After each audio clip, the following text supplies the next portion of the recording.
Hey everyone, we know you're about to watch some great content, but here, us, the Ring Generals, want to just shout out our social media really quick. We're on YouTube, we're on Twitter, we're on Instagram, we're on Facebook, and obviously, like our shirts. Well, my shirt is it's Godflesh, but shout outs to them. But yes, follow these shirts. Yeah. Check them out. And what's in common with these? It's you gotta stay black. Okay? You gotta stay black. Stay black sounds like a complete disaster, bro. Oh well, what you gonna do about it? I'm gonna say some crazy ish on Ryan Rants. All right, stay tuned. And you might see his indie update, and you might get some random stuff with my stuff. But I'm gonna say some crazy ish on Ryan Rants. Yeah. We are the Ring Generals. Raise a glass in the sky And salute the Ring Generals. Welcome everybody to the Ring Generals podcast. My name is Nick Nenad. Alongside me is Eric. It's cooking. And of course the RKJ man. Hypocritical Nick. Let's talk that talk, y'all. What's good? You can What see is good? Yeah. You can see him. If you guys didn't get to see us before the show, man, this guy was in the dark a It's like second ago. John Cena. You can't see me. Seriously. He's a hidden character. I have the worst trouble with like lighting. Cars and lighting, I can't do well with both. It just doesn't make any sense. But yeah. I don't know. But there's other things you do well, like be on this podcast and you rant really well and stuff like that. So it's 50. This is a big week. This is a big week for all of us. So I'm looking forward to this week. We got a lot of good stuff to talk about. Monday is going to be jam-packed. So I'm really looking forward to doing this today.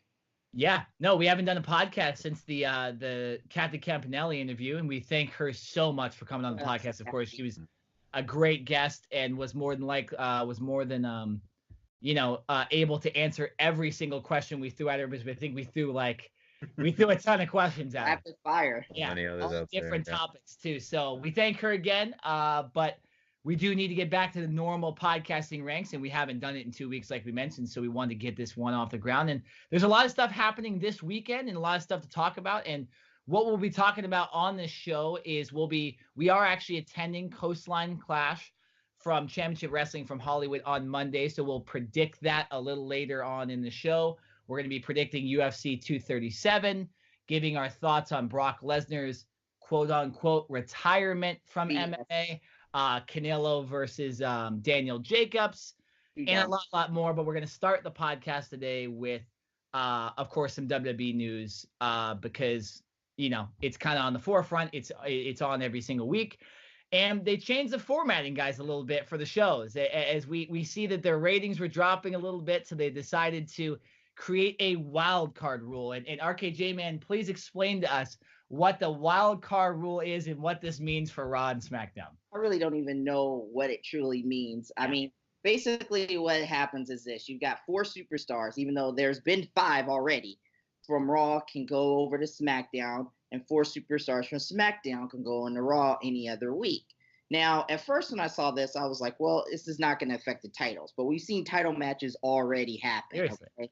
So now this is completely and totally throwing me for a curveball for the brand split. Now, Nick, a few months ago, we got into an argument about the McMahons being on, and I said, why Stephanie McMahon on SmackDown? And there was the road to WrestleMania, and I looked back at that episode, and I got into that argument with you, and I was like, okay, well, maybe I'm not thinking clearly here. Maybe after the WrestleMania, we are going to be done with the brand split. But now, we're going to continue with the brand split. We're going to have the superstar shakeup. Everything is going to be good. But now it just seems like they're just completely pissing on this brand split. Because for them to have superstars from Raw going SmackDown, SmackDown going to Raw, 3 weeks after a superstar shakeup has just happened, to me screams desperation. And what I was thinking about today is the fact that this is a short-term solution to a long-term problem. The fact of the matter is this: the WWE does not have enough credible superstars to continue to build an audience that is interested in the product. And the storylines are terrible as well. And you can't build superstars without great writing. And it falls on the writing team. Like I've said so many times on this podcast, I'm a broken record.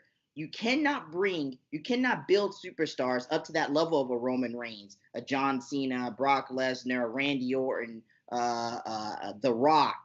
You can't build superstars without great writing. And the writing is just not there. From the top and Vince McMahon, from the WWE brass, it's just not there.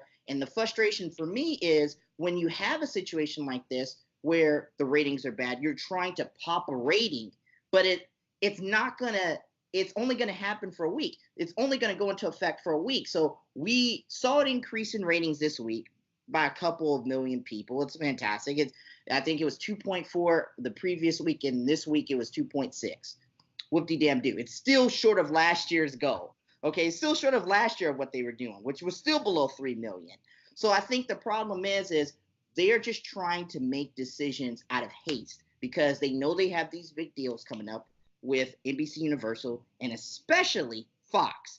And we already know what's in the horizon. Next week is the upfronts, and they're sending all the big superstars to Fox. You don't want to have your product stinking up the joint when your best superstars are trying to promote to advertisers, hey, you need to get some ads on this show because this show is hot. You don't want that to happen. And by the way, next week is AEW's potential chance to shine. Next week, we could see the beginning of another war on our hands with AEW because next week, Turner's supposed to reveal their upfronts next week. So I think right now at this critical point, I think the WWE is just making haste decisions. They're making decisions out of their booty hole because, I mean, if you look at it, they don't have any long-term plan. They don't have any long-term plan for what they're doing with this brand split, and it shows with the wild card rule because they're reacting to a rating. Wow, that was like 30 minutes, Eric. He just kept going, and that was the first Ryan rant of the day. So more Eric, Ryan rants than he changed that into AEW and Turner and all that stuff. And I agree with everything you said. We just have more to talk about on the podcast. You talked about it all in the first 5 minutes. I just had to get it off my chest because I just don't think long term that this is going to be a good solution for the WWE with this whole wild card rule. And honestly, why do a brand split if 3 weeks after a superstar shakeup or a draft or whatever, you have this wild card rule? And then I'm hearing rumors that they might do another draft before SmackDown gets moved over to Fox. Like, what are we doing here with this brand split? I thought it was supposed to elevate superstars and keep them on their separate brands, but it's not happening. Well, I think with them moving to Fox, there has to be a brand split in a way. There has to be some separation because Fox is not going to want people going to USA that are on there. You know what I'm saying?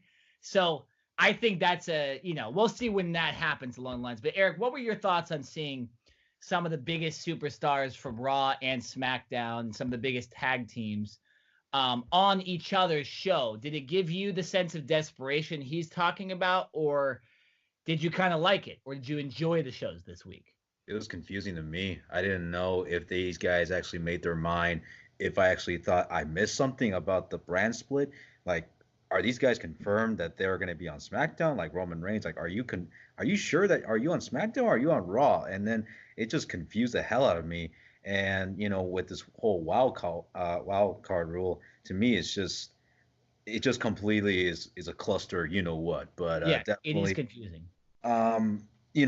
Like you said, Nick, I think it could be maybe once Fox comes around, I think they'll definitely going to be restricted to having their guys move on to another show to USA. Hopefully there's restrictions for that in order for that to happen, so we won't have like a wild card rule. But I don't think any of these rules are going to matter until that damn Saudi Arabia pay-per-view comes around, because that money is going to come for that's Saudi true. Arabia. I forgot about that too. We got some legends returning for that pay-per-view out of nowhere. We'll talk about that in a second though. My thoughts on this whole way, I enjoyed the shows because how couldn't you enjoy two shows with a WWE Championship match on them, right? Like, I enjoyed the shows, but I agree with both you guys. There is a sense of desperation for sure, like you said, RKJ, man. And it definitely is a cluster, because when it's almost like, what are they going to do from here? Are we going to see we're going to start getting predictable who's going to be on each show? And it makes sense for Miz and Shane McMahon to be on each other's show because they're in a rivalry. But really, all of the other ones don't make a lot of sense. You know what I'm saying? I mean, I would even understand if Lacey Evans went to SmackDown, or Charlotte went to Raw to visit Becky Lynch, because that's who they're facing at the at this next pay-per-view, or if the Money in the Bank guys attacked each other on each show, something like that. But Roman Reigns going on Raw this week made 0 sense to me. That was just a desperation ratings. Yeah. And AJ Styles going on SmackDown made no sense to me either. You're in the Universal Championship match. Be talking to Seth Rollins, right? Like it's confusing. Yeah. Especially before pay-per-view like Money in the Bank is right in the corner, and it just completely not just confuses, the guys in the back, but I think as us fans too, like, you guys should be locked in a feud in your respective brand. Why the hell are you over there? It just, I don't know, man. We're just gonna have to wait and see what happens for next week. And hopefully, if this wild card fades out, hopefully it fades out soon before Money in the Bank rolls around. I feel like it will fade out before that. After SummerSlam, I'm guessing there'll be less and less switcheroo. Yeah. But when you got SummerSlam coming up and all this stuff kind of looming in the future, and the Saudi Arabian show, which is crazy, and you got these giant matches, and then Stomping Grounds, whatever the hell that pay-per-view is going to be. Yeah, about that. So there is still some stuff up that makes sense why you'd be switching guys to brands and trying to create ratings and stuff like that. But once people do start watching a little bit before SummerSlam, obviously, because you have these big builds, there's going to be a big build, and then football hasn't started yet. So, and all the basketball's over, and the Stanley Cup playoffs are over and stuff like that. And there really is nothing going on besides baseball every night. And there's really not a lot of baseball games that are going to top a Raw or SmackDown on Monday or Tuesday. So, once I think they realize that the ratings will start to go up, we'll see that rule fade away. And then we might see, another brand trading or whatever. I'm forgetting the word for it. Superstar shakeup right before they go to Fox. Let me ask you a question, Nick. So how do you think Seth Rollins feels? So Roman Reigns has been off the show for 3 weeks. You're supposed to be the top guy on Raw, supposedly the top brand in the WWE, and Roman just shows up 3 weeks later and like takes your spotlight. Like, it does not give the opportunity to other superstars. Yeah. If you have Roman Reigns opening Raw every single week, it just does not. I agree with you. And the first thing I thought of when I saw on Twitter that Roman wanted to be on Raw and all that stuff was like, let's get pissed off Seth. That's good. I know they're friends, but Seth's gonna be like, oh, so you're still treating him like the star, even though he doesn't have either of the titles, right? Like, that dude hasn't done much since he came back. Why is he being shied as the top guy? It should be Seth Rollins. It should be Kofi Kingston. I mean, Kofi Kingston he's been defending his title the last 2 nights, but you're right. Seth Rollins should absolutely be angry because they're showing him up, and then Roman doesn't even show up on SmackDown, his own show, right? That it was very confusing. It was very annoying to me, and I'm a big Seth fan. And the first thing I thought of, and that's why I'm glad you asked me that, was, oh, that's not going to make Seth happy. That's overshadowing him for sure. And you know what's funny about the whole situation too, as well? And it's something that I knew was going to happen. The WWE is starting to use this cancer thing as a way to get Roman Reigns over. Have they used it, though, in storylines, though? What do you mean by that? I mean, what they're doing is, okay, so remember when Drew McIntyre said before WrestleMania, hey, haven't your family been through enough with you dealing with cancer? And then Roman came out, this is not from Roman, this is from Joe. Don't you ever mention my family again. And then they show a video package of Roman Reigns being the inspiration. I fast-forwarded to that video package. That's why I didn't know what you were talking about. And then also, there was a situation where after the night after WrestleMania, Roman wasn't on the show, but he came out and there was boos. And apparently Seth kind of deflected the boos by saying, hey, man, this guy survived cancer, and he came back from something that none of us could imagine. And the crowd started cheering for him. I really hope the WWE does not go that route where they say, hey, this guy has cancer. Don't boo him because he overcame cancer. I really hope that they don't do that because, in my opinion, that's a cheap way to go. Oh, I mean, I completely agree with you, Eric. What do you think about? Yeah, what do you think about that? A sick way, a disturbing way to go if you're going to be using cancer as a way to elevate your, in superstar status. Well, if they're making him, like that, but damn it, man, that's It's a little creepy if you ask me. Creepier than the fun house, for sure. I tolerate the fun house, but with cancer. The like, fun house been off around the with chain, bro, lately. I love that. You've been watching it? Bro, Just the like fun you did house that is the Roman best. video. I That's the fast best forward part. that. That's the best part of every single show because it gets worse and worse every single time. I love it. I had nightmare, dude. Legitimately, guys, I'm not even kidding. And I wanted to wait for the podcast to say this. I actually had a nightmare about 3 nights ago where I can trace it back to having watched one of the Funhouse segments, and some of those characters were in my dream, chasing me around like a weird yard or something. It was that stupid one that got that got killed last week. What were you eating that night? I'm trying to think. I was because this would have been, I think it was Monday, right? It was Monday, so it was after I watched Raw. That's why it was Monday night. So it was after I watched Raw, and I had a dream that one of those things stabbed me from the show. What, Abby the Witch? No, it was the one that got killed last week.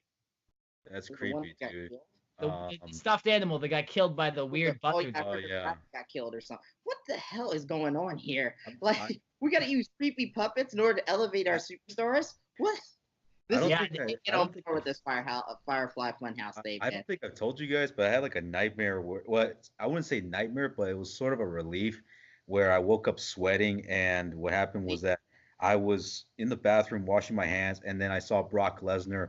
He had some woman because some woman just slapped him, and then Brock just grabbed her and then just completely F5'd her.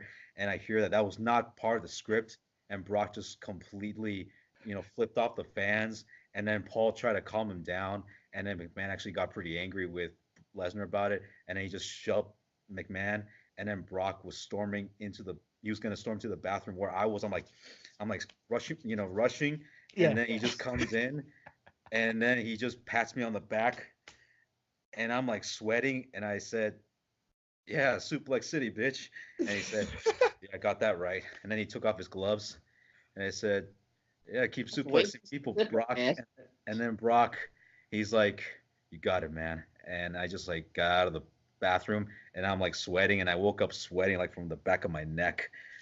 Like it was. Dude, we got you know what? We gotta have a new segment on the show because he described that story so well. We have to have Eric's story time on every he did the sound effects, he did the gloves. That was a fantastic story. I know it was a nightmare. And I'm sorry that happened to you, but that was a great story, man. I think just the way how Brock, how he gets pissed off and how he calms down at the end and how he doesn't like people. I just think that I was like the only one in the bathroom, and he just had a few words to say, and I'm like, that is exactly how Brock would talk. But the way you said Suplex City, bitch, was exactly what you should have said too. Yeah. I was like, that's what he should have said. Yeah. Brock's not gonna kick his ass now. Yeah. Y'all do me a favor. Y'all make sure that whatever you guys are eating before you guys are drinking before you guys have these dreams, let me know so I can avoid these foods at all costs. Oh, absolutely. Okay. All right. I gotta think what I ate that day. Okay. I have dreams about other things, but not. I think I was like watching like a couple of UFC fights, and I think that might have transferred over, and I think that may have been the time when I heard about Brock's not coming back to the UFC. Yeah, with the flipping off. That's what I thought of too. When you talked about, I was like, he must have that was around the time when the news came out that he wasn't gonna fight and all that stuff. Wow, we got off topic with Raw and SmackDown, right? Like, nightmares. RKJ man, now you have to tell us a story about a dream you've had now since we just told our two. I don't have any crazy. No, there's no way you haven't had a dream. The last dream. Tell the viewer the last dream. What dream do you want to know from me? I've got a lot of dreams. Dreams.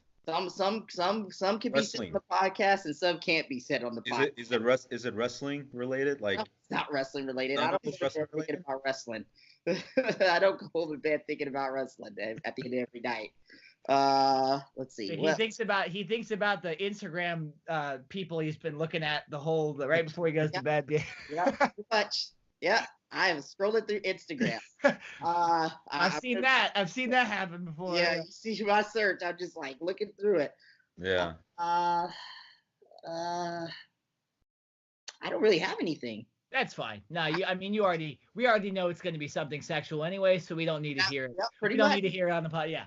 I surmised that halfway. Right after I asked the question, I was like, you shouldn't ask that question. Yeah, It was yeah. It's off the podcast. This is off the podcast conversation. Off the podcast. So we obviously, we talked about this. I don't know if there's much more to talk about with this whole wild card rule and stuff like that. But any last thoughts before we kind of move on about what's been going on Raw and SmackDown? We're gonna predict Money in the Bank next week on our podcast, so we're not going to talk about that. Plus, we want to see the last two shows before it happens, obviously. But anybody have any last thoughts? I don't really have any thoughts. So yeah, nothing. I got nothing. Cool. Just get it together. Get it together. Time's running out. Figure it out. It'll be interesting. So because I think they do know that TNT and the upfronts are coming up next, and they also need to present a product. They're with Fox and USA and all that stuff, and NBC Universal. So WWE also needs to ramp up and figure stuff out too as well. So it does make sense why they did it, but it's confusing to us wrestling fans. Since we're talking about wrestling, and we're kind of probably going to transition away from the WWE after this segment, why don't we do Ryan Rants? Because I think this will tie into a superstar that actually was involved in the wild card rules, and the wild card rules specifically go to this guy because he scared Vince McMahon last week. Let's do Ryan Rants. I'm gonna keep this short because I've already went on sort of a rant earlier on, but Ryan Rants this week is on Lars Sullivan. Lars went out on social media a few years ago and made some interesting posts, tweets, whatever, talking about racism, being racist, talk bad about Vince McMahon. That's one thing you never do. You never talk bad about your boss. And then he also made some jokes about rape and sexual assault and abuse. Look, I'm not a fan of people going on social media and trying to dig up everybody's past, okay? Because we've all done things in the past that are sketchy, okay? We've all done things that if you shine a bright light on it, like the lamp that's right next to me right now, it would look very, very ugly. R. Kelly, just kidding. Yeah. Shout out to him. He's going to get in the booty hole one day. Bill Cosby. But, Bill Cosby. Wait. What did you just say? Shout out to him. He's probably going to get in the booty hole one day in prison. Oh, my God. It's probably happening one day. That's what his dream was about. Now we know. No, it was not. It did not involve Lars Sullivan. No man is ever in my dreams. All right. Anyway, let's get back to the point here. Lars Sullivan, I don't understand why these people want to go on social media and make these stupid, dumb statements. See, when I say something on this show, I stand behind it, but I'm always careful enough of what I say, almost to the point where it's not going over the line. I look at the line. Sometimes I get close to the line.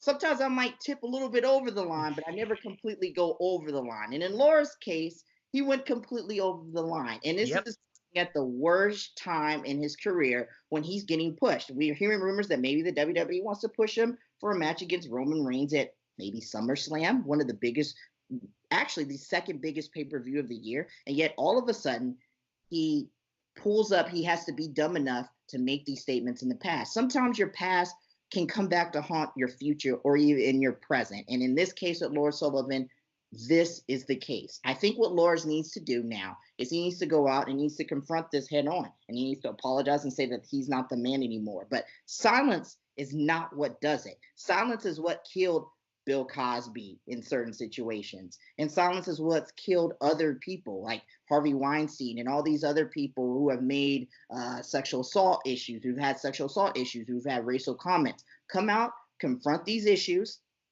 say if you were wrong, okay? Don't BS us, okay? Don't be quiet and be honest and own up to your mistakes like a man.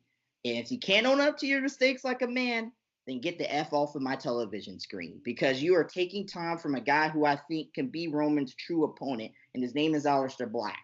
I think Aleister Black is the top heel on SmackDown. I don't think it's Lars Sullivan. I like Lars, but I think Aleister has a much better upside. I think he has a better look.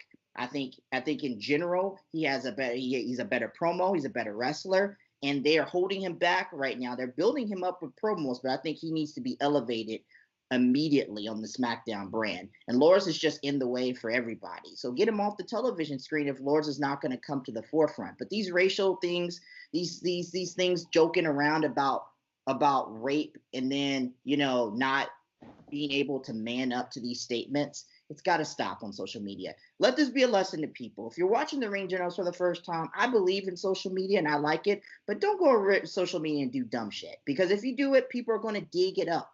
People are going to dig up your mistakes from the past, and you're going to have to defend yourself. So be careful what you post on social media. Be careful what you say. But in Lars Sullivan's case, he needs to know what to say, and he needs to say the right thing. I'm the RKJ man. I'm always shooting my shot for greatness. Wow, these tweets by Lars Sullivan are brutal. He's mentioning Kofi in some of them. He's calling women, the S word in some of these. He's referencing Black Panther. He's talking about sex with Like it's every facet of everything. Like, this guy definitely is not in the right state of mind unless he comes up, like you're saying, with a good enough excuse or whatever, if that's even the word to use, about why he said these things. I didn't even go down the whole list either. I mean, it's literally any minority or talked about group, he has a tweet about it that's not good. And allegedly, he may have mental health issues. We've heard that maybe his run got stopped because he had a mental breakdown or something, because he's supposed to. I think it was an anxiety thing. I don't know if that'd be. I mean, anxiety. Obviously, I know somebody with an anxiety issue, and it's not. It doesn't make you racist. Yeah. Look, when are we going to stop using, I have mental health issues as the always cop out? It's becoming the cop out now. Like, I respect people who have mental health issues because everybody's got an issue. Everybody. I mean, I have my struggles with certain things that I deal with every single day, and I'm upfront and honest about it with you guys. But the fact of the matter is this: that does not, just because you have anxiety or bipolar disorder or whatnot, that does not give you the right to come out and make racial, homophobic, sexist statements about other people that, is disrespectful to a gender, ethnicity, or a sexual orientation. It's just not appropriate. It's not appropriate. Yeah. It's not right. And we got to stop doing that, where we protect these people just because they have mental issues. Then if you have mental issues, then take your medicine, take what you need to take, and then go on. And if you feel those thoughts come in your head, just don't say it. Don't say it. Go to a therapist. Get it out there. Find a physical activity. Do that. Don't go on your phone, because everybody wants to go on their phone in the first 5-10 minutes and go do some dumb stuff. Yeah, I just posted in our little group chat. I just posted the tweets in the thing. So you guys, if you want to see them, and RKJ man, if you haven't seen them yet, either after the podcast or while we're on the podcast, you guys can look at them and get a little more angry if you want to. Make me upset. But looking at R. Kelly's face now. No. Okay. But all right, so let's move on, and we're gonna do Nick's random segment of the day, and my random segment is going to be, I'm gonna try to be as respectful as possible talking about this topic, because I know how we all can get if we start talking about this stuff, and that is the Sports Illustrated swimsuit edition is coming out, and I wanted to give a shout out to UFC fighter Paige Van Zandt, who was invited to the swimsuit edition. I believe she's only the second person ever to be in the swimsuit edition for Sports Illustrated besides Ronda Rousey. And I'm not even sure if it was Rousey that was in Sports Illustrated or if it was ESPN magazine. I'm not sure. But, man, impressive photos. And I just think it will do wonders for just women overall, that you can see that you look at these women, and when you think of the Sports Illustrated swimsuit edition, you think of these models, these gorgeous women that their whole life is about sitting on a beach and posing for pictures and being on Instagram and all that stuff. Well, Paige Van Zandt whoops people's asses, and she gets beat up, and you can go watch a video of her face completely bloody and all this stuff, and she's broken her arm twice getting ready for these fights. And she's out there, and she's in the Sports Illustrated swimsuit edition too. So I just wanted to give a little shout out, a little quick Nick's random segment, because I can't stop looking at those pictures for many reasons and many reasons possible. But go check them out. We all know you guys want to, anyways, our listeners and viewers that are watching this right now. But I just think it was power women a little bit more, and it is cool to see that a UFC fighter, something that we cover and that I've gotten a lot more into, can be in that realm with the Kendall Jenners, with the Chrissy Teigens, and all these beautiful women that have been on that magazine before. So I thought that was really cool, and I got to stop looking at those pictures, to be honest. So this is probably hopefully this is the last time I talk about this shit. Don't send me anything more, guys. All right, jeez. It's all good. I mean, I think I did see Alex Morgan from the USA from the soccer team. She She's did too. actually Yep. Yeah, I saw that, and I'm like, oh wow, okay, that's actually really cool. I think this might be her second time, Alex Morgan, doing it. Oh, she's on the new one too. Yeah, I saw her. Yeah, in one of them. That's good. Yeah, no, they're going to be getting ready for the Women's World Cup. That is true. Yeah, that's true. And also the Gold Cup too, for men's Gold Cup. And USA is actually good in women's soccer too. They actually they're actually kicking ass. Yeah, they should win the whole thing, which is I know. More empowering for women too. I know. But yeah, back to Paige Van Zet. It's actually really good for her. Definitely. Of course, I'm on the same boat as you, Nick. Can't stop, yeah. We're gods. It's important. Plus, I follow her and she posts the pictures every 5 hours. We're honest. We're honest men. I mean, come on. Yeah. I mean, no harm in that. We're praising her. So definitely well earned. And plus, there's a dangerous side to her. She kicks people's asses in the cage. So there you go. I'm excited for her to get back in the ring because I feel like she has also some of the best potential out of any of the UFC fighters, and she just keeps unfortunately getting injured. But while she's getting injured, she's also winning. So we'll see about her. But I think you see a star like this, you have a star in the making if you're the UFC, and if she can actually become a legitimate powerhouse, you have your next possibly Ronda Rousey on your hands. There you go. Maybe not, obviously she doesn't have the ability yet, but with the looks, with the fact she's doing stuff outside of the octagon, you could be building a star there too. So very, very cool. All right, so let's transition. We were just talking about UFC, so might as well get into to UFC 237 and do our predictions. I want to finish the show talking about Coastline Clash because we're gonna be there. So we'll kind of give you more off the cup, but so we'll look at UFC 237. Obviously the biggest fight on this card is the title fight between Rose Namajunas, Thug Rose, and Jessica Andrade, who's the newer competitor for me to watch. I think I might have seen her fight once, but I don't know much about her. And obviously we know a lot about Thug Rose. Has beat Joanna Jędrzejczyk twice. And is seen as one of the best fighters in the UFC. So I'm excited about that fight. Also to look for on this card, two other fights. Anderson Silva is on this card. He had an impressive win in his last fight, and Jose Aldo is fighting one of his last fights. It won't be his last one, but one of his two last fights. He's facing a guy that's 17-1, Alexander Volchinski or something like that. So that should be, I'm surprised that's not the co-main, but there you have three very solid fights on this card. So I'm definitely excited and definitely will be tuning in Saturday. But so what are your guys' thoughts on this card just after hearing it? What do you expect from this card? Well, for me, of course, definitely I would say this weekend is going to be an awesome weekend for fights, and we'll probably get to the other promotion later on. But definitely Rose Namajunas, Andrade, not to get confused with it. Andrade Cien Almas. No. Definitely, yeah. So don't get that confused.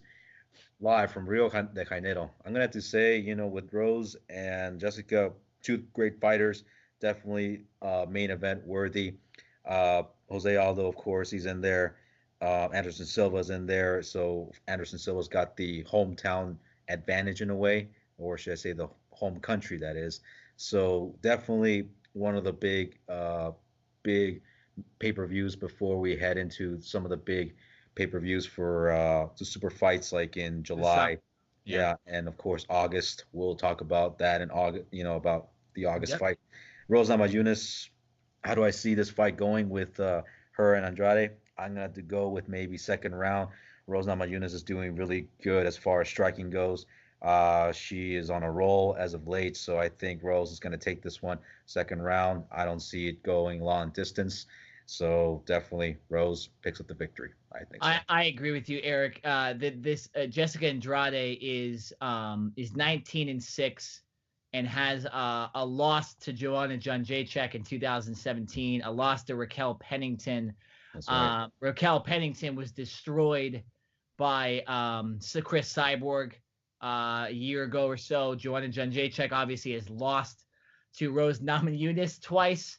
So the fact that Andrade has lost to Joanna Jędrzejczyk in the past, that's not necessarily the best. I guess they just don't have too many women that can actually compete in this division right now. I could be wrong. Like I said, I don't know much about Jessica Andrade, but just looking at her statistics, I have to go with Thug Rose.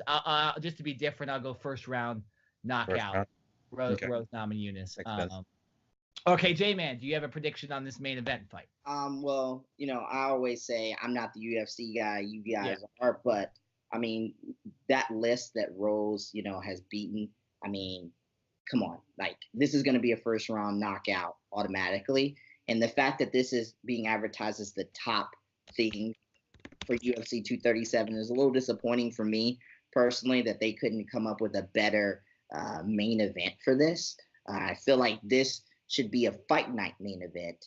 It should not be a UFC pay-per-view. You have to buy it for, I don't know, what, 30 something bucks or what? Oh, no, it's like 60 bucks. 60 bucks. 60 bucks for this? There's no way.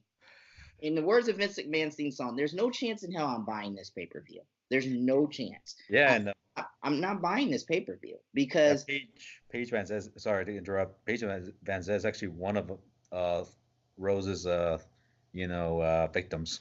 So yeah. So see, but that does mean that Paige Van Zandt is in this division and not. Yeah. She did win her last fight, but it's a good point. I was actually wondering that, just didn't look it up, and I'm glad you looked that up. Yeah.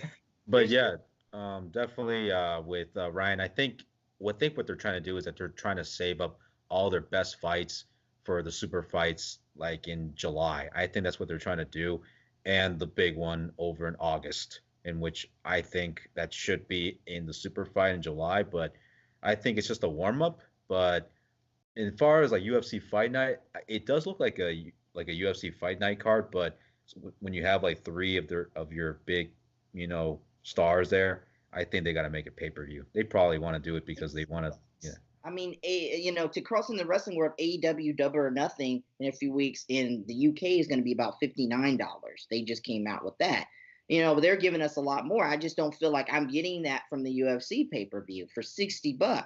I had no problem buying Conor McGregor versus Khabib. I had no problem buying that, and I would gladly buy a second fight with those two. But these types of fights are something that I'm just going to be like, thanks, but no thanks. I'll catch it later on ESPN, or I'll catch it when somebody uploads it on social media. So I mean, if they're gonna do this, they're going to have to deliver for me as a casual UFC fan a little better card for me to shell out my $60. It's not that I don't have the money to pay for it. Yeah. I do. It's just I'm not willing to pay for it because they're not giving me a quality product. No, I agree. And this is actually one of those fights because I don't tend to I'm not in the 1% here to do this, but I don't necessarily watch every UFC pay-per-view legally or on pay-per-view. I will, Eric and I have gone to restaurants to watch these pay-per-views and paid a smaller amount. But this was one of those cards where I was like, you know what? I'm not going to go I'm going to try not to spend any money on this. There's a lot of stuff. There's also a lot of other stuff going on that night. There's a boxer that we want to watch, Jarrett Hurd, that's fighting on Fox. We're going to get into, there's a Bellator pay-per-view too. So this is not one of those nights where I'm going to go out and try to, watch specifically a UFC pay-per-view. But the one interesting thing about this, and I think this is what us Americans don't see a lot, is that this, like Eric mentioned, this pay-per-view is in Rio de Janeiro, Brazil. And there are a hell of a lot of famous Brazilian fighters, including, like I mentioned, Anderson Silva and Jose Aldo. Jessica Andrade is also Brazilian too, who's in the main event fight. So I think you have this case where Brazilians will watch this pay-per-view. The Brazilians will sell out that arena, and that's where they'll make up the money on on what some people would call a subpar, pay-per-view card. So, it also on this card, you have BJ Penn and Clay Guida. Guida is 37 years old. BJ Penn is 40. That will open up the ESPN portion of the card. That just seems like you putting guys' names in there. And Brazilian legend Antonio Nogueira is also on this card at the end of the ESPN card. So like I said, I think they're just going for the Brazilian crowd with this. Thiago Alves is also on this card as well. He's a Brazilian monster too. So I get your point, and I actually agree with you, but I think what they realize is that Brazil is such a hotbed for MMA and UFC that they can put on these kind of Brazilian-centric cards, and it does work. That's where jiu-jitsu came from. Yeah, no, literally. Exactly. Yeah. No. Yeah, exactly. I know. Yeah. See, Eric knows a lot more than me. So, yeah, I can spew as much as I want, but he's still got all the facts ready on all this stuff. Do you guys see Aldo or Silva losing on this card? Is there a chance? No. I don't see Silva losing. No. I think his hardest one was Adesanya. That was like one of his toughest opponents because they were like completely so much alike in a way, I thought that fight was actually really well done, but yeah, Silva, I don't see him losing. I see him winning. No, but so I want to talk about this Aldo Volkanovski fight because this guy Volkanovski, let me just make sure I'm getting his name right before I butcher his family's name real quick. Oh boy. Before he tarnish his legacy. Alexander Volkanovski. No, I was right. He's a 30-year-old Australian. And he has not lost a fight in MMA since 2013, and that was his 4th professional fight. So do the math. He's won 16 fights in a row. And his last fight, it was fight of the night on the same card that John Jones, they had that switch up where they switched the card from Vegas to Inglewood at the Forum. He had fight of the night at that card by knocking out Chad Mendez in the second round. So he doesn't, the rest of the names he's faced, it's not that impressive, but this guy is a young star that could surprise Jose Aldo in this fight. I think that's going to be a lot more competitive than the Silva fight. And I think there's a legitimate chance Aldo could lose this fight. So I'll throw that, if you want to say Aldo wins, I'll go Volkanovski wins if you want to say something different. What do you think, Eric? What do you think? Who do you actually think wins this fight? It might go decision, and I think it's going to go in the favor of Aldo. I think so. If they're actually, him being a young dude, Volkanovski, and hopefully I'm pronouncing his name right. You say no, yeah, it's right. Yeah. Yeah. So hopefully, if Aldo can keep his distance and try to go all the way to 5 rounds, 3 rounds. Sorry, yeah, 3 rounds. So definitely, I think Aldo might have a chance to win. Yeah. No, this is Volkanovski's biggest fight ever. Like I said, impressive background. I am not going to actually go against you on this. I am going to say that Aldo wins. I'm going to go the exact same thing. Aldo wins by decision. I won't change it up because I do think that Volkanovski will put up a fight, but I just feel like Aldo's the more seasoned fighter, and he'll end up pulling it out in the end. I agree completely with what you said. So we'll move on. So we got Thug Rose winning, we got Anderson Silva winning, and we've got Jose Aldo winning in those big fights. So we will see. All right, let's switch it up to Bellator.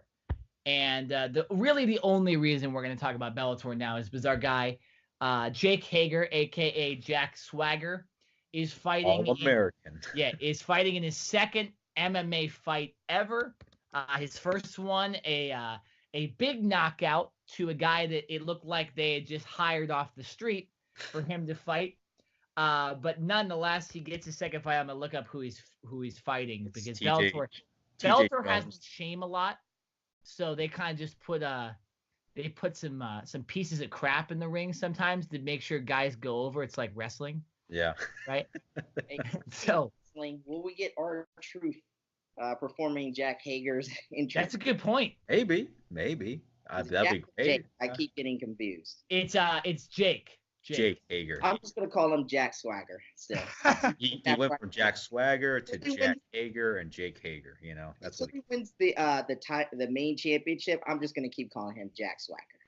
Okay, he's got to win the main championship. Okay, then I'll call him or Jake or Jack or whatever his name is. But yeah. I think he's got another. He's in another position to dominate another fight. And at this point, it's like, why is he not fighting for the main title? I mean, he's clearly one of their biggest stars. So, I mean, I don't really know anybody else in Bellator, besides the champion and Swagger, who really should be competing on such a high level. So, in my opinion, why not have these two guys go at it in a major pay-per-view card in the future and possibly have Swagger go on to win the title? And he's your most recognizable superstar. In my opinion, he could be another version of a Brock Lesnar where he could come in and dominate another sport from professional wrestling. Mm-hmm. Well, he does have that legitimate wrestling background, which helps him too. He's not CM Punk in it where there's no background at all. He is fighting a guy named TJ Jones who doesn't have a Wikipedia page, so I assume it's another easier opponent. But yeah, I mean, he should win this fight, and I do hope. I don't know if he'd get a title fight like next, RKJ man, but I do feel like in the next year he probably would if he keeps whooping guys' ass. And so I think he's just got to really, really impress over and over again. To get a heavyweight title shot. It's really, most of the time we're only really talking about Bellator. If it's Jake Hager, if there or if there's some legends coming back to fight or something like that, or Ryan Bader, who's the heavyweight champion. So, I'm excited to watch this because we'll be able to watch it before the UFC main card comes on. That's the way Bellator did it. They're smart. And so, we'll just see what happens. I hope he kills this guy though, not in that way, but I hope he beats him down and knocks him out in the first round so we can get closer to a potential Ryan Bader, Jake Hager match. Definitely, man. Jake Hager, he's definitely one of those guys that I do believe that he will be champion soon. But I kind of see him like once he dominates Bellator, I want to see him go to the UFC because I want him to face all the elite top superstars over in the UFC. I can just see it now. I want to see, Jake Hager battle guys like maybe Stipe Miocic or maybe a guy like I don't know, maybe Whitaker or Yoel Romero, any of those guys. That would be great. Definitely Jake Hager. I'm pulling for this guy. He's gonna dominate in Bellator MMA. And I think I did see him in a show, and it was with CM Punk. I'm not sure. Did you guys see that show? It was with CM Punk. They were talking about MMA. You talking about Jake Hager and CM Punk were? Yeah, CM Punk. I did not see it. No. Yeah. So he was on this show. I think it was on ESPN. I think it might have been ESPN, and CM Punk was there, and CM Punk was talking about his experience in MMA and him talking with Jake Hager and seeing how they can relate to it. But it looks like CM Punk is pulling for Jake Hager. So, that's another side of seeing CM Punk, since the last time we've seen him, although I'm not sure if that was real or not, if that was him or not in that independent wrestling show. But other than that, Jake Hager, I see him champion. I see him champion Bellator soon. Wow. Ryan Bader ain't a slouch, but also a lot of those heavyweights, those old timer heavyweights he was facing weren't of the style or of the prestige of some of the guys in the UFC. So we really don't know how good Ryan Bader is. One more thing I want to mention for this Bellator card right here. There's a man named Michael Venom Page on this card that a lot of people talk about, including guys like Joe Rogan and stuff like that. That's a real beast, and this guy is undefeated in his career, and he's very unorthodox because he used to be a sport karate guy and a kickboxer. So I'm interested to maybe see if I could watch that guy fight too. But maybe another guy, a welterweight that can go and possibly get to the UFC if he keeps impressing. He's 32 years old, but he's dominated Bellator and just keeps winning and winning and winning every single fight he has. So something to look forward to, just in case you want to keep watching the Bellator card for some reason. That's at least another reason to watch Bellator. We're not Bellator's podcast or anything, but still, Guys, shout out whoever I can shout out, right? Yeah, definitely. So, So I think I'm going to go into the indie update in a second. I did want to give our thoughts on, Brock Lesnar. This rumor that ESPN's reporting that Brock Lesnar is retiring from MMA. What are our initial thoughts on this? Do we think it's BS? What is this? I personally think it's BS. I personally think because I've heard reports now that Brock Lesnar wanted a share in, I think, the pay-per-view revenue because it's kind of shifted due to the fact of this deal with ESPN. So he wanted more money up front. Dana White was not willing to give it. And I think this is a Brock Lesnar situation, just like the Conor McGregor situation that happened a couple months ago, where these guys who wanted big contracts, Dana White said no. These guys said, okay, I got other options. I got plenty of other places out there, especially Brock Lesnar. We know where else he can go. We know the other companies that are available to him. I think it's a situation where he said to himself, like, you know what, I'm going to go ahead. I'm 41 years old. Don't need the UFC anymore. Why would I do it when I could go to Vince McMahon and he could give me a paycheck for $5 million for 12 dates in a year? Okay, why would I do that and sacrifice my body and my reputation when I could go to an AEW, a startup, when I know I'm going to get money? So I think this is a power play move. I think, unlike Conor McGregor, it's more likely this will stay. But at the same time, this is just a situation where Brock Lesnar just had to say, hey, I have to put my foot down. If you're not going to give me the money that I think I deserve up front, then there's no reason for me to risk my body and risk injury to myself permanently and not get the amount of money that I know I should be getting. Yeah. No, I agree with you. I didn't know those details about the contract and stuff like that, so I hadn't heard that yet. So, very interesting. I'll give him a year. If he doesn't fight in a year, then I think he's done. But I kind of agree with you. I think, come December, something like that, these rumors might be picking up again. If Daniel Cormier does, retain his title against Stipe Miocic in August, you're looking at December, January, around the new year that you could have another giant card, and you could have Brock Lesnar fight on that one. So maybe we're just gonna have to wait to see it in WWE. Maybe we see Daniel Cormier and Brock Lesnar in WWE because Daniel Cormier has expressed interest in going to WWE too. There's rumors going around that he could be one of the play-by-play announcers or the commentators for SmackDown. Yeah. So why not have something set up in Fox for the first episode? Daniel Cormier is announcing a match with Brock Lesnar or something. He gets involved and it sets up a possible matchup at Survivor Series or something like that. True. I'm doing fantasy booking here, but it's just something that you could possibly think about because I don't think we're going to see it in UFC. I just don't think Brock is going to get the money. WWE has the money and they're desperate right now with these new television deals and the AEW thing and all these other things. All these other outside things are pressing the WWE. The UFC doesn't really have that competition on them. So they could kind of sit back and relax and focus on building these new superstars. So the WWE is just like, we need star people right now. Eric, what do you think?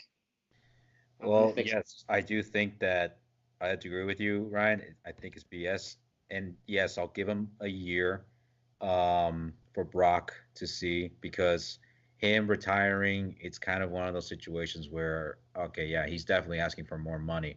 Now, if DC can do this, and I'm pretty sure he can do this, if this is true, I think the only way that DC will get to Brock is if he taunts him, if he gets in his head, like starts insulting him, starts calling him names from the UFC and saying that he's a coward, all this BS, and bait him and try to get him to get him that fight deal with him in December or January because DC's already booked for Stipe in August. So I think that Brock, I'll give him about a year.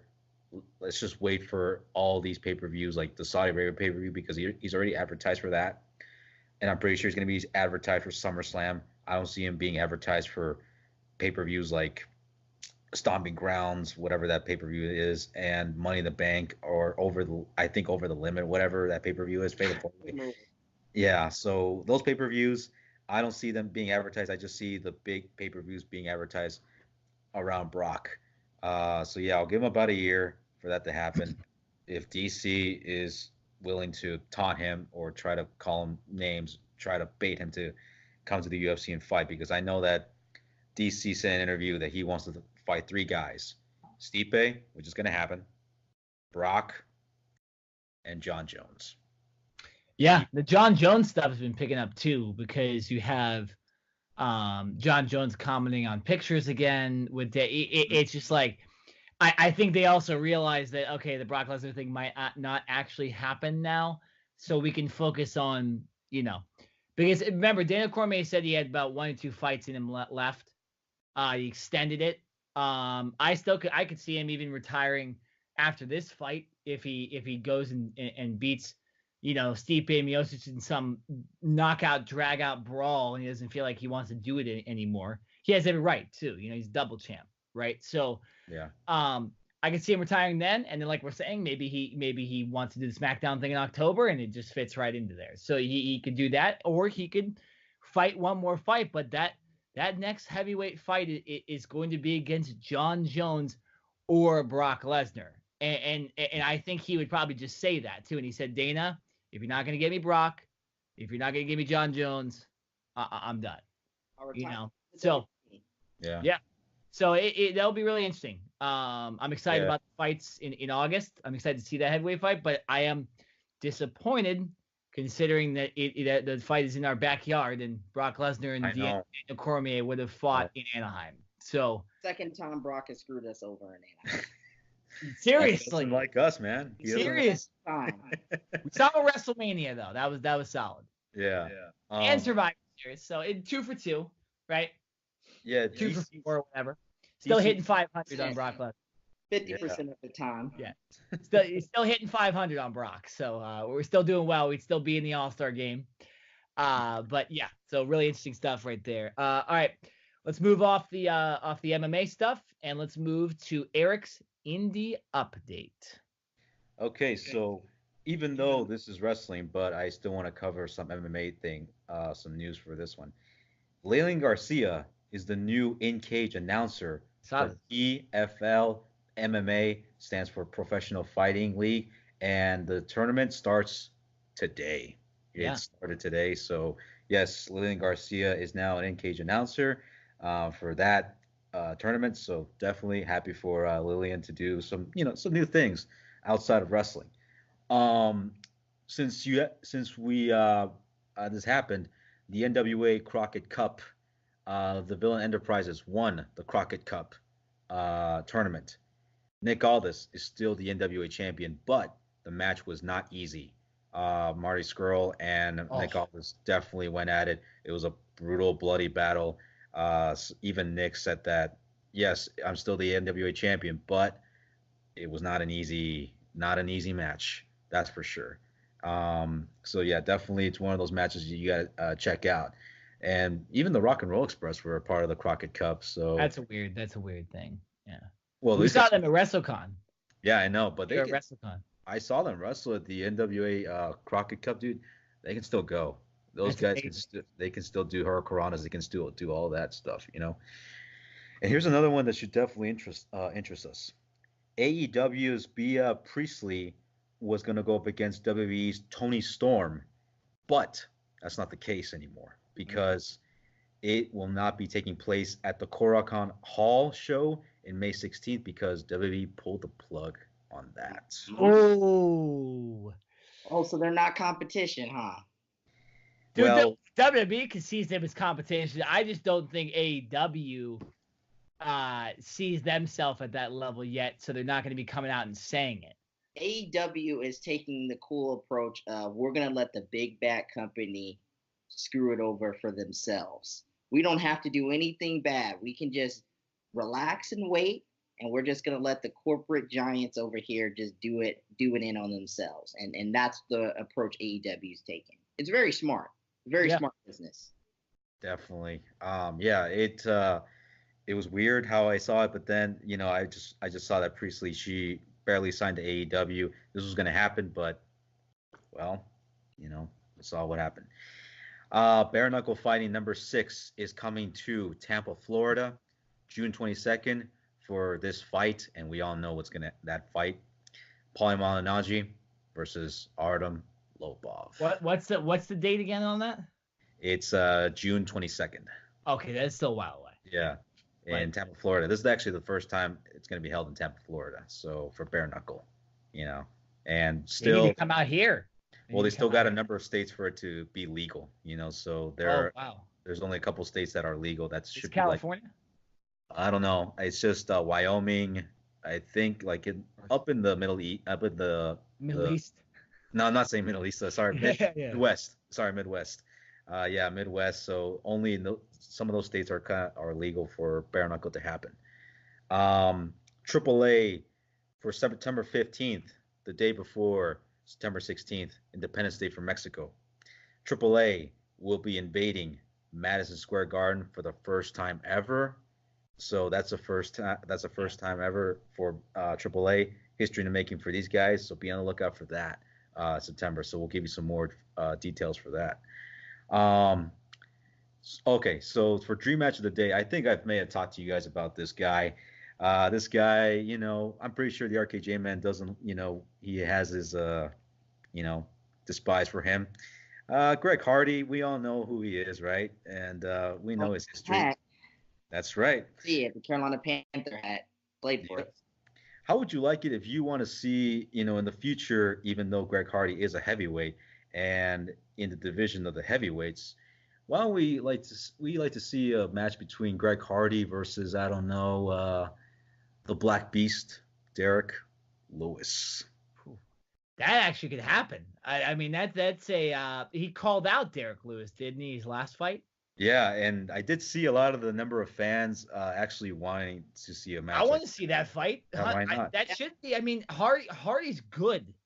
Okay, the only reason he lost is because he didn't know the rules. Okay, It wasn't like he got his ass kicked.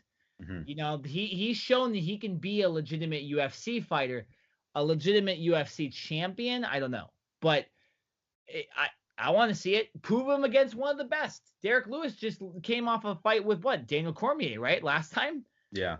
So, right, if Derek Lewis is facing the champ, and you want to try to prove to everybody Greg Hardy can actually fight, might as well give him a legitimate contender, right? Mm-hmm. Well, he beat up women in the past. He did it. He got punished for it, and everybody hates him. But if he can fight in the UFC and you want to market him as a star and want to put him on these ESPN cards, then you have to, give him a legitimate opponent, right? Give him like Junior Dos Santos, right? Someone older, Cain Velasquez, right? Give him someone like that. Francis Ngannou. Don't put Cain in there. What'd you say? Francis Ngannou. No, we don't need to do that. No. I don't want to see Cain Velasquez in no more matches, man. After watching that UFC on ESPN fight, he gets beat in like a minute after tripping. I don't want to see it anymore. Yeah, you're right. Yeah, just put him out to pasture, man. That was Francis Ngannou, though. Yeah. It's a whole Francis Ngannou. I'm telling you, is going to be the next after Daniel Cormier. Francis Ngannou will be the next heavyweight star, no doubt. That's right. Is he the African American Brock Lesnar? He's better than the African American Brock Lesnar. We're seeing more Nigerian, stars, rising. Kamaru Usman, and then Adesanya. Yeah, definitely. So we're seeing more of these guys coming in the UFC. Yeah, and I forget who's Ngannou facing next time. Oh, he's facing Junior Dos Santos. Yeah, he's facing him. Okay. That's probably why I thought of his name. But yeah, no, I like that. I like that dream match. I'll do an interesting one here. Dream match of the day for me, as the RKJ man is moving around his camera, giving me epilepsy over there on the right. My leg is going to sleep something fierce over here. I'm trying to keep the light on my face and everything, and my leg is going to sleep. It's gonna die. Well, move your leg. Try to exercise a little. That's why I'm freaking moving. I have the laptop on top of the leg. I'll go with one that's never going to happen, but I thought should have happened in the past. When both of these guys were in their prime, Brock Lesnar versus Junior Dos Santos from back in the day, circa 2012 or whatever, whenever it was, circa 2013. They never got to face. Brock Lesnar faced Cain Velasquez and lost. But I think if you would have put the best Brock Lesnar UFC fighter or UFC fight, versus the best Junior Dos Santos that was, I think that would have been a really, really good fight. And it won't ever happen, obviously. So it was that's gonna my dream match. It was gonna happen during the Ultimate Fighter, but diverticulitis. Yeah, of course. Good old Divert. Mm-hmm. You were RKJ man? So I'm gonna go with the wrestling one. Give me Jon Moxley. Jon Moxley versus his former persona in the WWE, Dean Ambrose. Well, Jon Moxley's whooping his ass. Who's winning? Yeah. We know Jon Moxley. I think Moxley. Yeah, Moxley. Yeah. Well, what kind of match is it? Hardcore match. It's a death match. Oh, then that's not Moxley. Fair. That's like putting Anderson Silva in Brazil. It's a Chicago death match. What do you, real quickly, because I know we didn't have a podcast last week, and Jon Moxley came out with the whole that brilliant promo package he had. Yeah. What's the future for Jon Moxley? Is he going to an AEW? Is he going to a TNA? Is he just going to do shows? If I had to predict, I'm going to AEW. I think he goes back. I think he's either going to AEW or he's going to come back to WWE. I don't think he goes anywhere else. I see him doing like a temporary run in Lucha Underground before he goes to AEW. That's an interesting one. I hear that Lucha Underground is no more. Dave Meltzer is reporting that Lucha Underground is done. So I could see him. Are you sure? So they're not having another season? Yeah, I don't see another season I have heard nothing about it, and I've heard several superstars complain about Lucha Underground, about how it's holding them down with their contracts because they can't go sign at other places exclusively, just due to the fact that Lucha tells them, hey, you're under contract until all the episodes from the season airs. So, I mean, people like Ricochet has complained about it. Ivelisse has complained about it. Several other superstars have complained that, hey, it's holding us back from future opportunities. We're losing money from being with Lucha. So I don't think Dean will go there, but I think a Ring of Honor, a AEW, I think that's a possible place. Or he could just do several dates and just make a crap ton of money because he's he's Jon Moxley. Yeah. So, he's from the WWE. So all he's got to do is put that out there, and indie promoters are going to book him. And he gets to choose his own schedule. He gets to be home a lot more often. He gets to rest his body, and he gets to make more money. It's the dream scenario for any wrestler. True. Yeah. So we all kind of think differently too. So on this. So, very interesting right there. Yeah, John, I mean, all he released was a video. We obviously would have talked about it a lot more if he would have signed somewhere. But we'll be followed. But I'm glad you brought that up because I did forget that happened from our last podcast. Well, real quickly, somebody also said that apparently there was a 2-5 in his video, and Double or Nothing is May the 25th. There was also some dice. And there's also some dice. So. And there's dice in the logo for. He might just be doing that just to be like, you're thinking AEW, of course. Bunch of marks. You may never know. Yeah, you do never know. But I'm definitely going to tune into Double or Nothing for sure now. Especially with CM Punk, all that weird stuff. Jon Moxley potentially. Ironically, he's supposed to be doing commentary for a fight that night in UFC, but it's in Coachella Valley.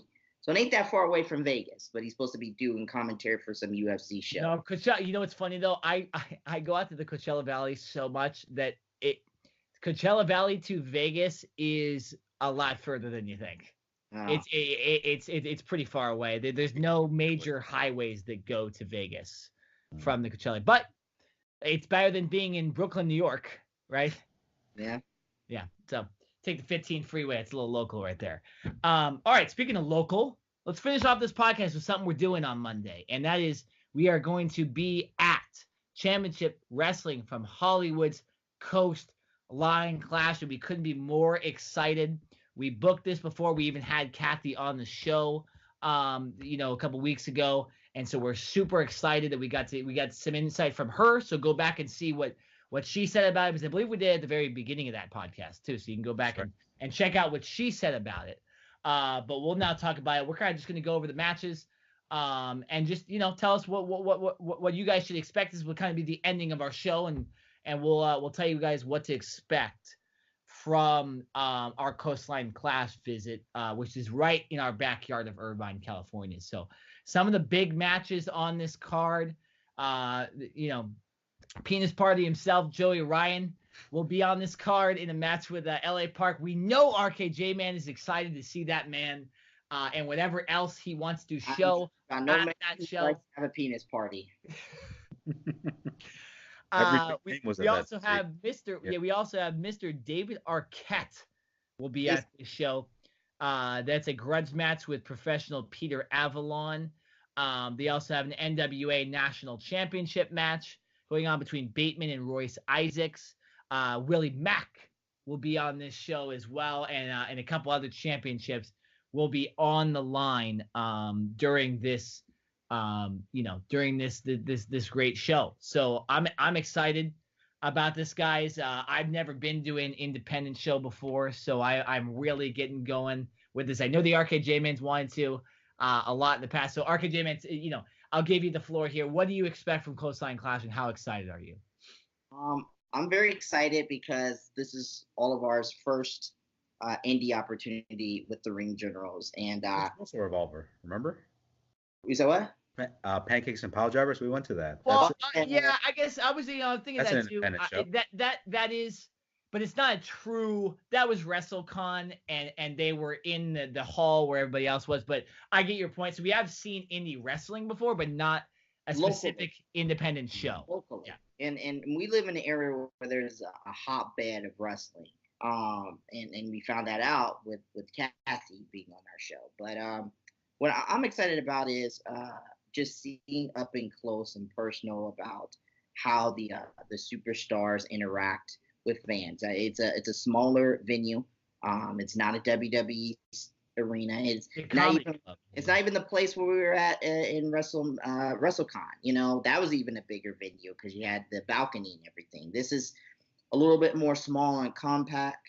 So how are the fans going to react? Are the fans going to be as rowdy in some situations in WWE events? Are they going to be more quieter? It's on a Monday night, so people are, kind of chilling on a Monday, and they're having a major show where they're going to have a lot of tapings on a Monday. So how are the fans going to be? How are the wrestlers going to be? Are we going to see more interactions with them?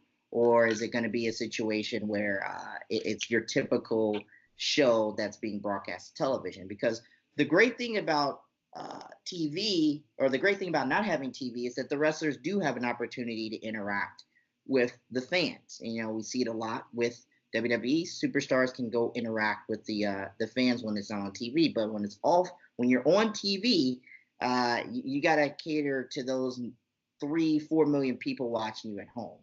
So I'm interested in seeing that. As far as superstars, yeah, I want to see what David Arquette does. Yeah. I haven't seen David Arquette wrestle. So I need to see how he does. I'm interested in seeing Double Platinum. Royce Isaacs. I'm interested in seeing Jamie Iovine, Heather Monroe. Those are they're a group called the Upper Class, and I think they're the top heel group in championship wrestling from Hollywood. They're a very, very good crew, and Double Platinum just sticks out for me. I don't know why, but I just, like, when I see Double Platinum, I was like, they have it. So I'm very impressed with them.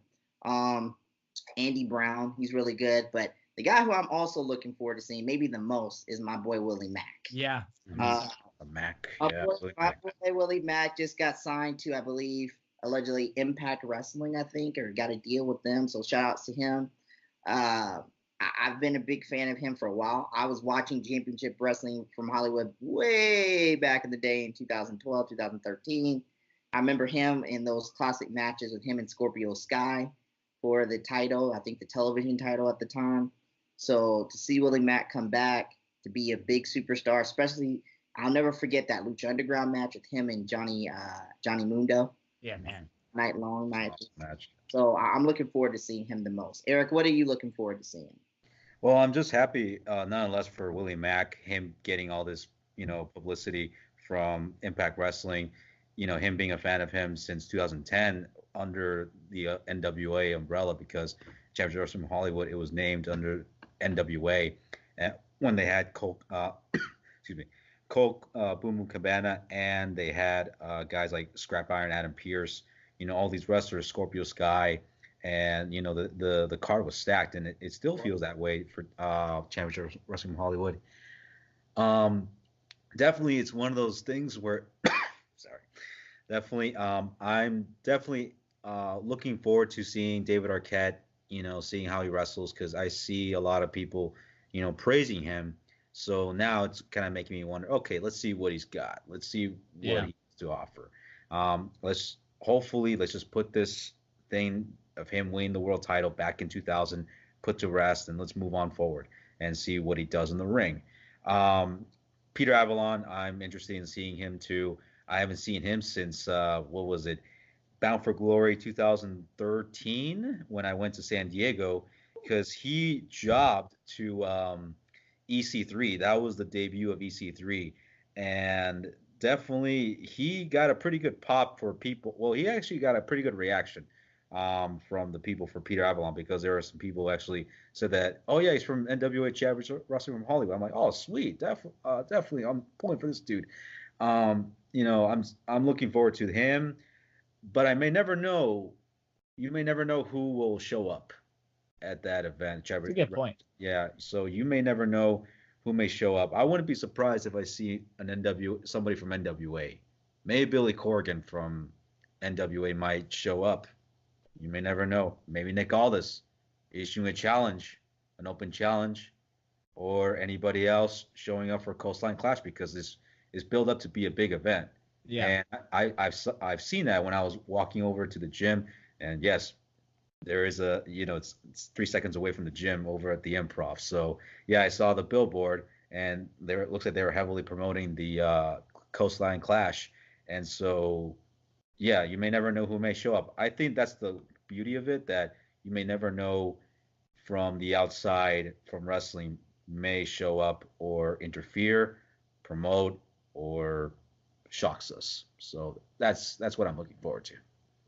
Yeah, that's a good point about the surprises. I hadn't thought about that. And I didn't think about that for WrestleMania either when we went. And I was like, oh, there could be like some majors, like The Rock could be there, Stone Cold. And then we got the Dr. Thugonomics came out, which was cool. Yeah, I mean, I'm not going to be predicting anybody that would show up. Obviously, I would love for it to be someone that I really know, and someone that's not kind of indie exclusive. I think it'd be really cool if, you never know, an AEW member showed up, the Young Bucks, someone like that. Now they're pretty close to, Double or Nothing, so I don't think that really happened. But Double or Nothing is in Las Vegas, and Irvine, California is not too far away. You just take the 405 or the 5 freeway up to the 15, figure it out. So, I'm excited about Arquette. I'm also excited about Willie Mack. But I'm definitely the most excited I am is to see the finishing move of Joey Ryan. And I know the RKJ man wants to see it too, and he just will not admit it yet. But I cannot wait to see I don't know what the move is called. I can't describe it literally on this podcast, so just go look it up. I hope there's no throwing up involved like we've seen in the past with this finishing move. But Joey Ryan, I'm excited to see him. He's a great personality. I feel like he'll end up in AEW or the WWE eventually. And to me too, he's gone from a kind of an indie guy, a normal independent wrestler, to now a guy they're featuring on other shows. So he's really ramped it up, and he's also an Angel fan too. So I can give him a shout out for that too as well. But I'm excited to see Joey Ryan, and then of course see what Arquette does, see the champ Willie Mack. I don't know much about that double platinum team either. So RKJ man kind of got me excited about them too. So and I'd be excited to see Kathy Campanelli doing the interviews too. That's I'm excited about that as well. We got to do a Kathy Campanelli chant. Yeah, absolutely. Have to do it. Well, let's just try not to get in the way of her work. So well, we're not gonna get in the way of the work, but we're just gonna have a good old fashioned ring generals time. Absolutely. A good time to take it over like we always do when we go to an event. Yeah. What you gonna do about it if we don't have a good time? You know what I'm saying? Huh? Yeah. So in regards to Joey Ryan, I believe this is his farewell tour. Can't say it. Say that again. You gotta say it again. Farewell tour. This is his goodbye to the independent scene. Thank you. I can talk now. Oh wow. So where is he going? I don't know, but he's apparently saying how he just put out a shirt saying this is his last time, and he's been wrestling, I think, on the independent scene since like 2001. So I don't know if he's going to like an AEW or Impact Wrestling or somewhere permanently, or a WWE maybe. I don't think the act will work in WWE. So I think if anything, going to an AEW or Impact. See, you know what that means too? That means that, like Eric was saying, you could have a surprise AEW person show up at this show and attack him or something like that. So I'm even more excited. I didn't know that either about the farewell thing. It may set the stages for Double or Nothing. So you may never know if some of these storylines that they have in Championship Wrestling from Hollywood, and some AEW guy or girl comes in and interferes. Hey, we're not that far away from Double or Nothing, the event itself and the date. So it might set the stages for a storyline. So true. That's what I'm looking forward to. Absolutely. I'm just looking forward to having a good time. Next Monday is the start of my graduation week. Yep. So I'm looking forward to having a good time and turning up and having a party. And we're going to turn up. We're going to show up to show out. We're going to take it over. Kathy, we're going to take a picture. We're going to have a good time. We're going to meet wrestlers. We're going to party. We're going to cheer for our favorite wrestlers. And we're going to have a good time, because at the end of the day, this is all about, doing what we love and being around wrestling. And wrestling just unites people all together. That's what I love about professional wrestling. That's right. That's true. Yeah. No, and also there's going to be the, when you saw at the very beginning of the podcast, you see our promotional videos. So we're not going to promote our social media or anything like that. But there's going to be a lot of really cool stuff we're doing in the future. Some of it you can't buy tickets yet for, so we can't literally say we are going yet. But not only are we doing stuff more like this with Championship Wrestling from Hollywood, but bigger and bigger companies that we talk about a lot on this podcast, we will be going to those events too and stuff like that. So stay tuned. This is not a one-time thing. You saw us at WrestleMania. You're now going to see us here May 13th at Championship Wrestling from Hollywood in Irvine, California, and you will see us at other events. We already have them planned and ready to go, but we will announce them when they actually happen. So on the lookout. I'm really excited. Exactly. Stay tuned. A little teaser there to see the next podcast, right? Yeah, right. So, yeah, super excited. As always, man. Yeah, it's gonna be a great summer. There's a lot of opportunity this summer for all of us. A lot of opportunity. Definitely. So take it away, Arcade Jim. Hey man, wherever you're at, raise a glass in the sky and salute the ring generals.